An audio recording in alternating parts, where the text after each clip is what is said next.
has the Blessed Mother, whom we are honoring in a special way today. Saturday is her day. Every day is her day, actually. Let us honor her and ask her intercession that we may understand and embrace the Word of God. Hail Mary, full of grace, the Lord is with thee. Blessed art thou amongst women, and blessed is the fruit of thy womb, Jesus. Holy Mary, Mother of God, pray for us sinners, now and at the hour of our death. Amen. Amen. What is the big secret? How many of you have seen The Incredibles? Okay, good. Now, how many of you have seen The Incredibles 2? Okay, spoiler alert.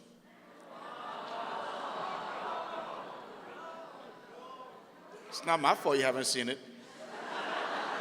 You let some missionary priest in Haiti see it before you. It's fair game.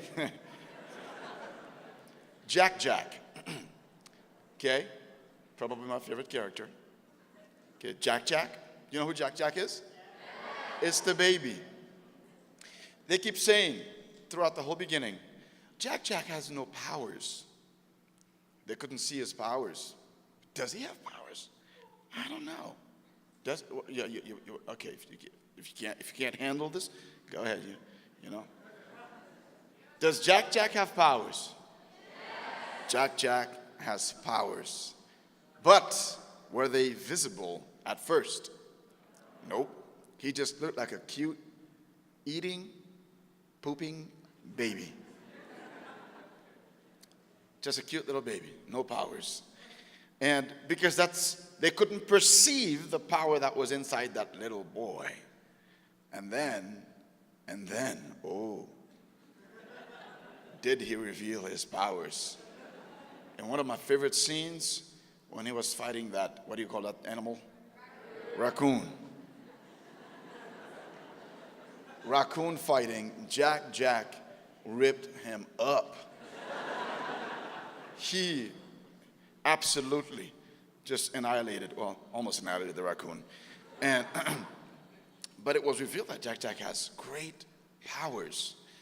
And I find that in my own life, there was a big Jack in my life. Something that was always there, but I didn't always appreciate, and I didn't know its power. And that is the Holy Eucharist, the Mass. I do remember, I was in Boston, where I grew up after 11 years old, after I moved there with my parents. And though my parents raised me Catholic, they raised me in the faith. And so, I knew I needed to go to church. It was an obligation. And I wanted to be a good boy. Plus, my mother wouldn't have it anyway if I didn't go. And so I had to get my butt to church every Sunday and every Friday and sometimes Saturdays. It's like, oh, come on. So eventually, though, I started to decrease my appreciation of the Mass and what it actually was. You see, the routine is not sufficient to keep you persevering. Just going is not sufficient to actually have you persevere and understand what is going on. Something more needed to happen. Because one day I said, I no longer want to go to Mass. It was no longer fun for me. It had no more meaning for me. And so I didn't want to go. And that bothered me, though, because I wanted to want to go. Okay? I wanted to want to go, but I just couldn't. Now, be honest with me. How many of you usually fall into that situation? Yeah. Okay. The other ones that are not raising your hands? Yeah, liars. You think it's boring. And sometimes it feels boring. And sometimes when I just go on and on and on, Father is preaching and preaching, and you have no clue what the heck he's saying, you fall asleep. But don't fall asleep this morning. I'm watching you. All the cameras are on you. Anybody that falls asleep, you will get the eyes of Jack. And if you don't know what that means, you will very soon. I did not know the Mass. it wasn't revealed to me. I did not know the power that was inside of it. It was right before my eyes. It was right there the whole time. But I had no clue what was going on. But my dear brothers and sisters, once Jesus revealed to me the life and the power that is in this very thing in which you are right now, my whole world changed. I went back to Haiti to visit in 1996, and this nice evangelical lady that lived next to us, she's amazing, but she would get on, wait, I usually mix up the idioms. She would be in my face, in my grills or just grill? Singular or plural? Singular. Okay, she was up in my grill. And every single day, telling me that I needed to repent and leave the world. Basically, she was telling me to stop being Catholic. How many of you have heard that before? You need to leave the Catholic Church. Please. If they only knew. And so I was bothered by her, but there was something about her that attracted me. And that was, this woman was in love. She was in love with a person. And how did I know that? His name was on her lips every second. And she would sing about him every moment. She didn't have the greatest voice, but she didn't care. She just kept praising and singing and speaking about that person that was the most important to her. So it came out very clearly as to what was number one in her life, and it was Jesus, no doubts. So I said to the Lord, but I thought we had the fullness of truth in the Catholic faith. How come I don't have that passion for you? How come I don't want to go to Mass? I hate going to Mass. It's not fun. It's not exciting. And then the Lord showed me, and I asked him, Lord, give me love for you like this woman. And be careful what you pray for. Because from that moment on, my life literally was transformed. My parents, when I went back to Boston, didn't know what was going on. I was like Jack to them.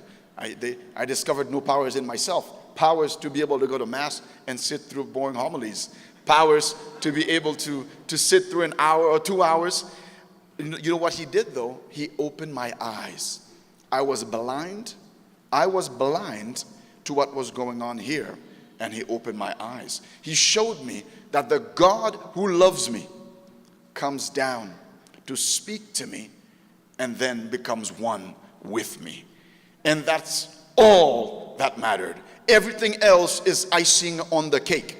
Everything else is dessert. It's nice, appetizers. But the meat was God himself coming to me to reveal himself to me, to talk with me.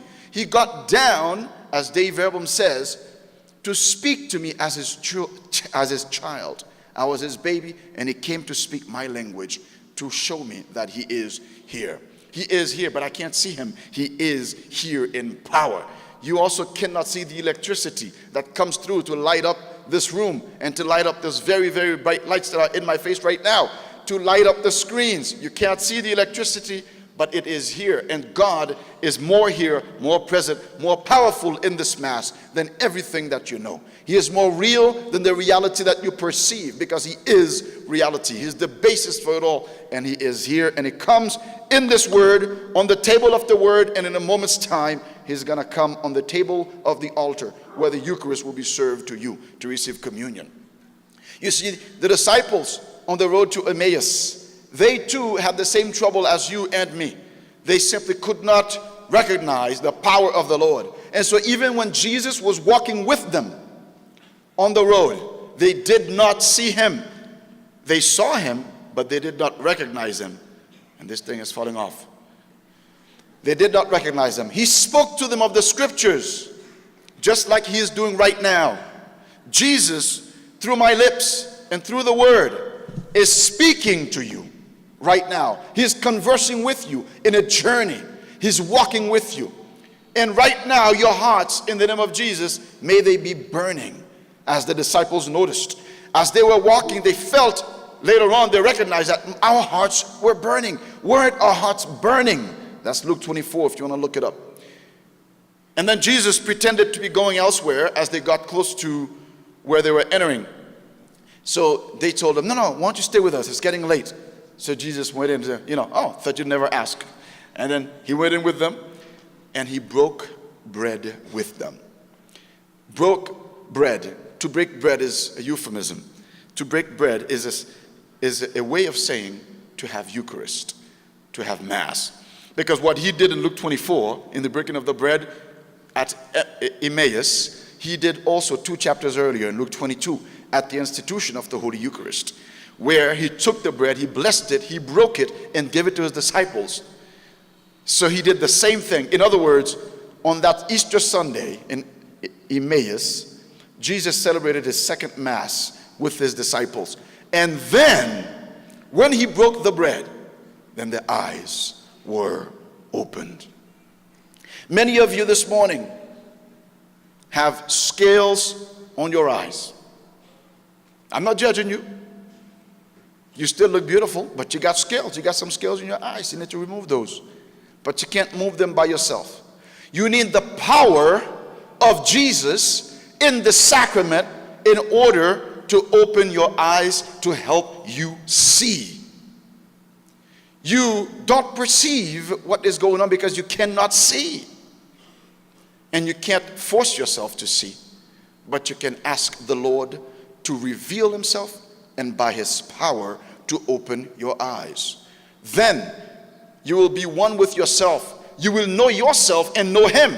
Then you will say, weren't our hearts burning as we heard the gospel proclaimed? Weren't our hearts burning as we sat through so many masses, but we still didn't see him? Today, may the breaking of the bread open your eyes. My brothers and sisters, this is so deep, this is so profound, that the church calls it the source and summit of our faith. The Eucharist, the Mass, is the greatest thing that exists, the greatest gift that you have, the greatest and most powerful prayer that we know. It is the Mass, the Eucharist. It gives you life, and it sends you forth in mission. This is the source and summit. This is the reason why we're here. This is the reason we're Catholic. This is the reason I am Catholic. This is the reason I'm thankful for that beautiful lady that was preaching to me and inadvertently turned me more Catholic than I ever knew I could be. As the Lord opened my eyes, the scriptures came alive. They were no longer text on a page, no longer black and white on a piece of paper, but they became the words of God, who not only instructed me, but empowered me to follow him. The sacraments came alive. I no longer went because I felt like it. I went because I needed to. I needed my God. I needed to hear him and to be one with him. I need him. So Sunday obligation, Sunday Mass, before it's an obligation, it is a privilege. You know, in the early church, the catechumens, those who are preparing for baptism, they were only allowed to stay for the first part of the Mass, the liturgy of the Word, on the path to Emmaus. They were only allowed to walk with and hear Jesus. That's the first part of the Mass. But they were not ready for the second part because they weren't yet married. They were still dialoguing with the girlfriend. They were still like boyfriend and girlfriend with the Word. But they couldn't yet consume the relationship in marriage. They couldn't have the flesh-to-flesh, the body-to-body communion with Jesus in the Eucharist. Therefore, they couldn't even see him naked.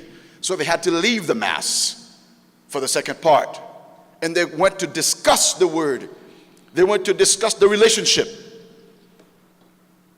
But the veil would not be removed to lift the veil of the face of the bride so that they could be one with, in communion with God, Jesus in the Eucharist. That could not be done until they were initiated, until they were married in their baptism. You were baptized into the faith. You entered the covenant with this family of God as a baby, probably, most of you. So you've received this privilege now. You're able to enter into the greatest mystery that we have to offer, Jesus in the Eucharist. You're able to hear the Word, and you're able to stay and go through to be one with the Word. There are many experiences in our lives, many expressions of faith around us that are beautiful, that are gorgeous. But let me tell you something, never forget this. Any awesome praise and worship, any awesome excitement, vibrant worship and praise, dancing, music, the lights, the sound,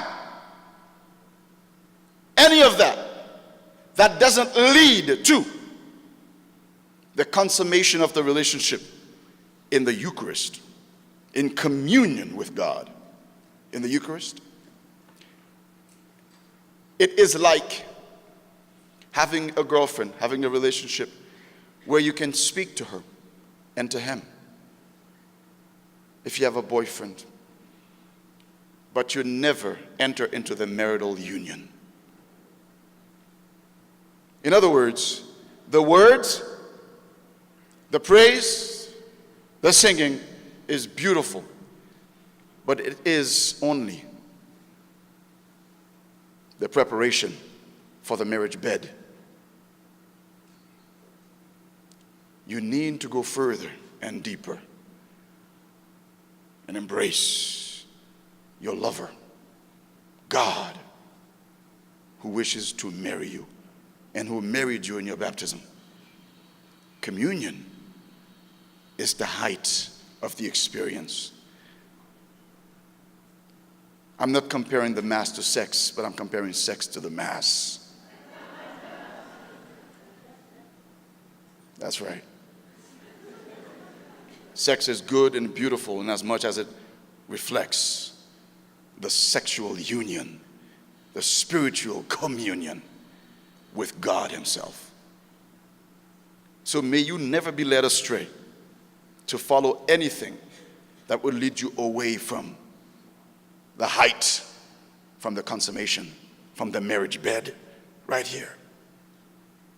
And that's why I'm Catholic. And that's why the Mass is the source and summit of your life. The Mass is not boring. Just like sex is not boring. Unless you're a weirdo.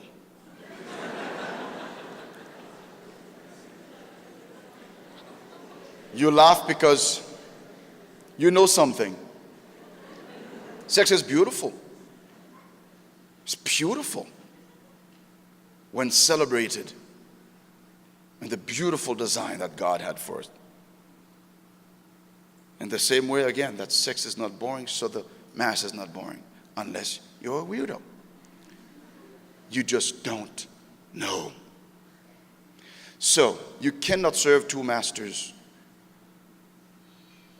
You can't serve God and mammon. You cannot serve God and serve you. The whole thing about you do you? No. You do God. Because you don't know you until you know God, the one who made you, you. And the only one who can turn you into the you that you need to be. God is your master, but he's your father. He loves you. And when you die into him, when you dive into him, when you enter into him and return to him, only then will you discover yourself, the truth about himself and about you. He will reveal himself to you and reveal yourself to you. You don't know who you are until you have met the one who made you. Do God. Find out who he is and what he calls you to. In his love, he calls you to be his disciple, his son, his daughter. So too with the Mass. Do not try to make it fit you. Don't do you. Do God. But try to make yourself fit the greatest mystery that we have. Stop being boring at Mass. But start opening your eyes to see the power of God in this mystery. The Mass is not boring. I am. You are. If you cannot perceive heaven that comes down on this altar, then you are weak, and so am I. But guess what? There is power here to transform you, to give you a new reality that will take you back home. You will not only feel the obligation to go to Mass, but you'll realize it's a privilege, and therefore instead of going only every Sunday, you're going to beg, can I please go at least once, twice, 3 times a week? Where is the Eucharist? Where can I find my Lord? Where is my God? I want to be one with him. I want to hear his word. Let my heart be burning for him. Let me desire him. You realize it's a need. Yes, it's a privilege, and the Eucharist is a need because he gives you life, because the life that he gives comes from the cross. I was not there on Calvary, but he brings Calvary to me at every single celebration of the Eucharist. And it's an obligation because I bow before my Master. I don't do me, I do him, and he leads me. And when you come and follow, you will discover the great power that is inherent to this beautiful celebration. And this is only scratching the surface. You'll discover Jack Jack, the most powerful of them all. He was right before your eyes, and he is here today. Be a lover of God, and a lover of the Eucharist. As you hear him, as you converse with him, and as you eat him, be a lover. Don't be boring. In the name of the Father, and of the Son, and of the Holy Spirit.